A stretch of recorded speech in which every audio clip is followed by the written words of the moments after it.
తెలంగాణలో ఉనికి కోసం బీఆర్ఎస్ పడరాని పాటలు పడుతోందా? ఇందులో భాగంగానే ప్రభుత్వంపై పోరాటానికి సరికొత్తగా ప్లాన్ చేస్తోందా అంటే అవుననే సమాధానమే వినిపిస్తోంది.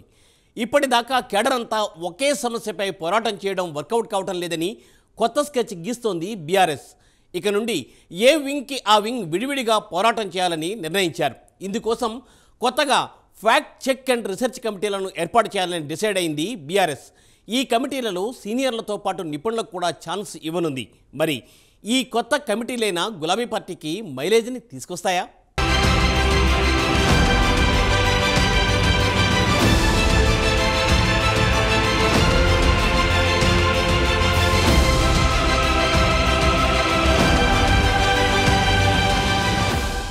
పొలిటికల్ గా దెబ్బ మీద దెబ్బ తగిలి ఉక్కిరి బిక్కిరి అవుతున్న బీఆర్ఎస్ మెల్లిగా తేరుకుంటూ వచ్చే ఎన్నికలకి ఇప్పటి నుంచే యాక్షన్ ప్లాన్ మొదలు పెడుతోందట.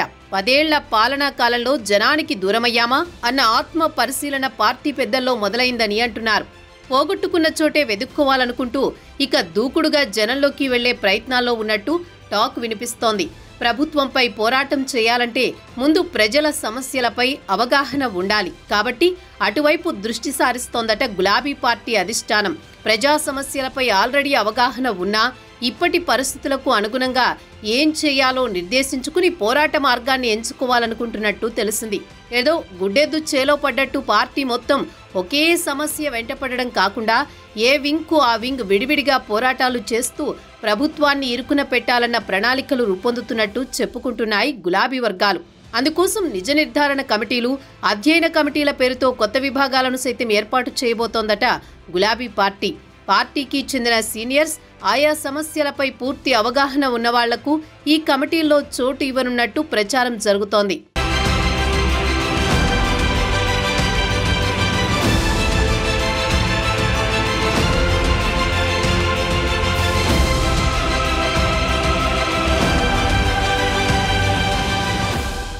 మొదటగా రాష్ట్రంలోని ప్రభుత్వ ఆసుపత్రుల్లో ప్రజలకు అందుతున్న వైద్య సేవలను, సమస్యలను పరిశీలించేందుకు త్రిసభ్య కమిటీని నియమించినట్టు ప్రకటించింది బీఆర్ఎస్. గాంధీ ఆసుపత్రిలో మాతా శిశు మరణాలతో పాటు రాష్ట్రంలో వైద్య ఆరోగ్య పరిస్థితుల పతనంపై నిజ నిర్ధారణ, అధ్యయన కమిటీని ఏర్పాటు చేసినట్టు ప్రకటించింది ఆ పార్టీ. ఇలాగే మరికొన్ని కమిటీలు కూడా వేయబోతున్నట్టు కూడా తెలిసింది.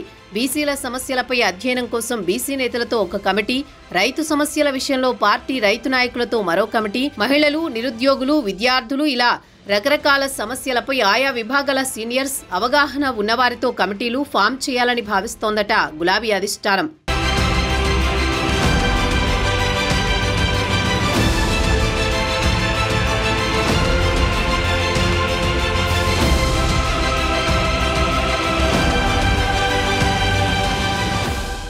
ఇకపోతే ఈ కమిటీల ద్వారా పార్టీలో అనుభవం ఉన్న నేతల సేవల్ని సరిగ్గా ఉపయోగించుకోవాలన్న ప్లానింగ్ లో ఉన్నారట గులాబీ బాస్. సీనియర్స్ కు ఇలాంటి బాధ్యతలు అప్పగించడం ద్వారా వారికి ఒక బాధ్యత ఇచ్చినట్టు ఉంటుంది. అదే సమయంలో పార్టీ అవసరాలు తీరుతాయన్న భావనలో ఉన్నట్టు తెలుస్తోంది. తమను పట్టించుకోవడం లేదన్న అభిప్రాయంతో ఉన్న సీనియర్స్ ను తిరిగి యాక్టివేట్ చేసినట్టు కూడా ఉంటుందని భావిస్తోందట బీఆర్ఎస్ అగ్రనాయకత్వం. ఇక ఈ కమిటీలు ఇచ్చే నివేదికల ప్రకారం పోరాట పంథాను ఎంచుకుని ప్రజల్లోకి వెళ్లాలన్నది ఫైనల్ ప్లాన్. స్థానిక సంస్థల ఎన్నికలు దగ్గర పడుతున్నందున ఇక ఆలస్యం చేయకుండా కమిటీలు వేసి నివేదికలు తెప్పించుకోవాలని, వాటి ఆధారంగానే ముందుకు వెళ్లాలనే అభిప్రాయంతో ఉన్నట్టు తెలిసింది. మరి ఈ కమిటీ గులాబీలు ఏ మేరకు గుబాలిస్తాయో చూడాలి.